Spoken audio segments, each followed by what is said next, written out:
안녕하세요. 여의도 김과장입니다. 카카오페이 청약 잘 하셨나요? 영상에서 어디가 많이 받을 수 있을지 제대로 짚어드렸는데 예상이 딱 맞아서 다행입니다. 저도 오랜만에 청약을 해봤는데 대신증권에서 3주 받았거든요. 혹시 4주 받으신 분 계실까요? 댓글에 몇 주 받았고 얼마까지 올라갔으면 좋겠는지 남겨주시면 상장의 분위기를 조금이나마 예측해볼 수 있을 것 같으니까 소통 열심히 한번 해주시면 좋을 것 같습니다. 연말 가까워지면서 종목들이 쏟아져 나오고 있는데요. 오늘도 4종목을 한꺼번에 볼 겁니다. 구독, 좋아요 눌러주시고 공모주로 쏠쏠한 수익 챙겨가시면 좋겠습니다. 벌써 11월이네요. 첫 주에 무려 4종목이 나오게 되었습니다. 첫 번째로 ITIG를 볼 거고요. 이어서 비트나인, 그 다음에 디어유, 지오 엘리먼트까지 분석해 보겠습니다. 청약 내용 순위에 따라서 최근 공모주들 수익률 차이 나는 거 보셨을 거예요. 어느 종목이 유리할지 한번 보고요. 사업 내용이랑 수익금은 어느 종목이 괜찮을지 제 생각 한번 알려드리도록 하겠습니다. 첫 종목 ITIG인데요. 청약일은 다음 주 월요일 화요일이고요. 상장일은 11일입니다. 디지털 금융 플랫폼 하면 저는 카카오페이가 가장 먼저 떠오르는데요. 같은 사업 분야는 아닌데 연관성은 어느 정도 있는 사업 내용을 가지고 있습니다. 사업 내용 보기 전에 용어 몇 가지 알고 가시는 게 좋을 것 같아요. 첫 번째로 빅데이터입니다. 말 그대로 방대한 양의 데이터인데요. 이름보다 활용도를 알고 계시는 게 좋습니다. 엄청나게 많은 데이터를 수집하고 분류한 다음에 저장하고 그리고 분석해서 사용하게 됩니다. 품질, 유전체 등 여러 분야의 데이터를 사업에 접목시켜서 가장 효율적인 방법을 찾을 수 있기 때문에 정말 최근에 많은 회사들이 이 부분에 도전을 하고 있습니다. 빅데이터 현황인데요. 이 자료가 무려 1분 동안 인터넷에서 생성되는 데이터의 양이라고 합니다. 1분 동안 구글에서 200만 건의 검색, 유튜브에서는 72시간 분량의 비디오, 트위터에서는 27만 건의 트윗이 생성된다고 하는데 이렇게 많은 데이터를 취합하는 게 점점 필요해지고 있습니다. 업종별로 도입률을 보면 금융이 압도적으로 높게 진행되고 있고요. 미디어 통신, 유통, 의료 분야까지 폭넓게 이용되고 있습니다.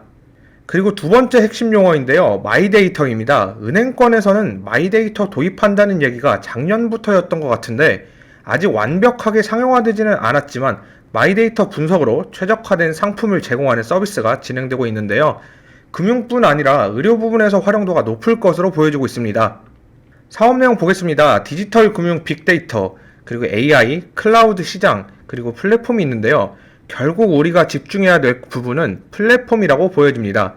플랫폼을 통해서 금융기관의 주요 업무를 손쉽게 대체하고 정부의 정책 과제까지 수행할 계획인데요.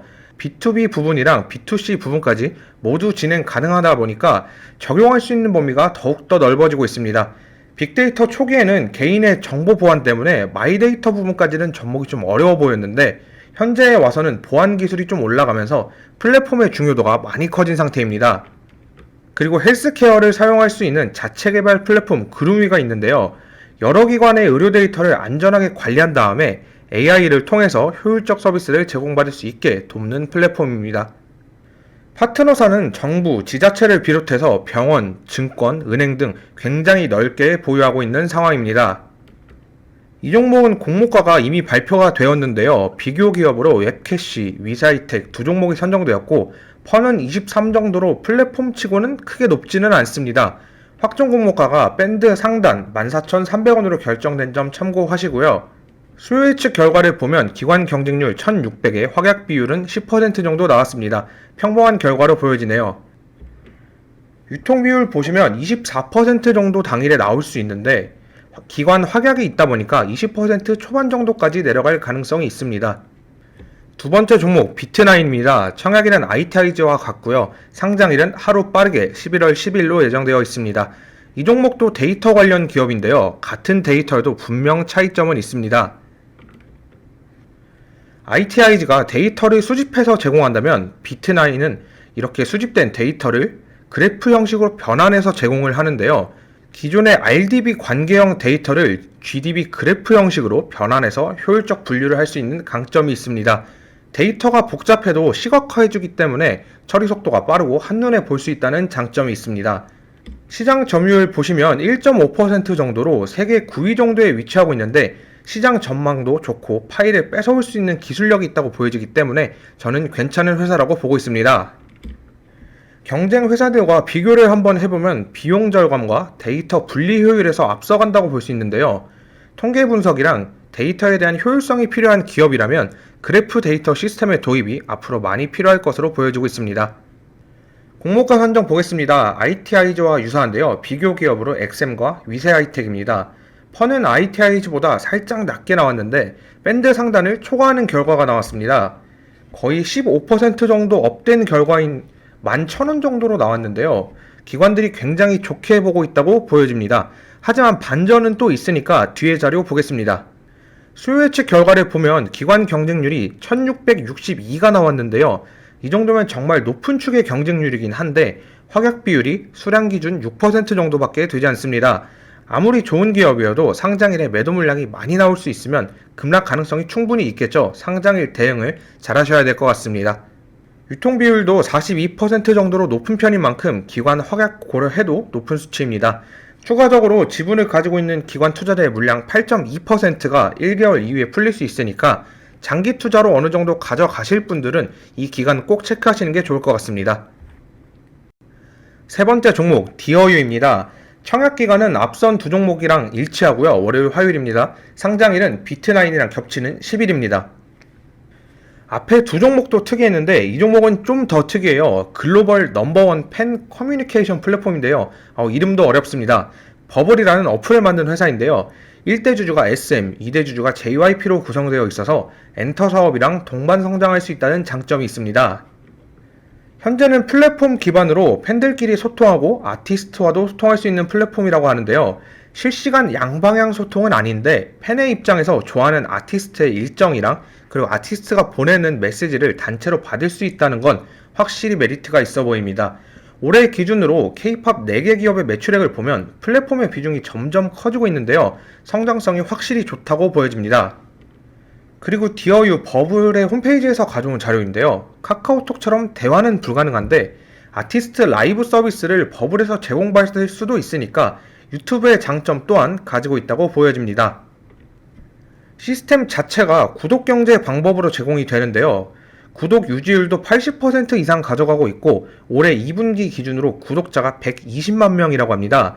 월 기준 구독비가 4,500원인 만큼 접근성은 괜찮다고 보여지는데요. 함정이 한 가지 있습니다. 이게 그룹당이 아니고 아티스트 한 명당 4,500원이니까 만약에 좋아하는 그룹의 멤버가 5명이면 2만원이 넘는 구독비가 들 수도 있습니다. 그만큼 매출액은 빠르게 올라갈 수도 있는데요. 지금 구독자 비중을 보시면 대부분 젊은 층의 10대에서 20대가 80% 이상 차지하고 있고요. 국내 비중이 30%도 안 되는 자료에서 저는 좀 놀랐습니다. K-POP의 열기가 옛날에 비해서는 좀 약하다 이렇게 생각을 하고 있었는데 오히려 해외에서 더욱 매출을 잘 만들고 있습니다. 그리고 또 추가해서 봐야 될 게 메타버스를 접목한다는 건데요. 최근에 AI 아나운서가 나온 만큼 실현 가능성은 충분해 보이고요. 아티스트를 2D가 아닌 가상현실로 본다면 구독을 안 할 수가 없을 것 같습니다. 저도 한 번쯤 해보면 좋겠다는 생각이 들 정도로 궁금한 기술인데 나중에 나오게 되면 제가 체험해보고 후기 알려드리도록 하겠습니다. 공모가 산정에는 JYP, 큐브엔터, 카카오, YG 이렇게 들어갔는데요. 엔터 기업인 만큼 퍼가 많이 높습니다. 53 정도 나왔는데 고평가 저평가를 판단하기보단 기관 대부분은 성장성에 집중하고 있어요. 성장성 때문에 지금 확정 공모가는 밴드 상단 초과인 26,000원이 나오게 되었습니다. 수요 예측 결과를 보면 기관 경쟁률 2000대 1을 넘었고요. 확약 비율도 수량 기준으로 37% 정도 나와주면서 이 종목은 더블보다도 조금 더 높은 수익률 기대해도 되나 이런 생각이 하는 추측이 좀 되고 있습니다. 그리고 보호예수 물량이 74% 정도 되다 보니까 상장일 유통 가능 주식이 26% 정도밖에 안 되는 장점도 있는데요. 여러 장점을 보유한 만큼 이 종목은 청약하는 게 꼭 좋다고 보고 있습니다.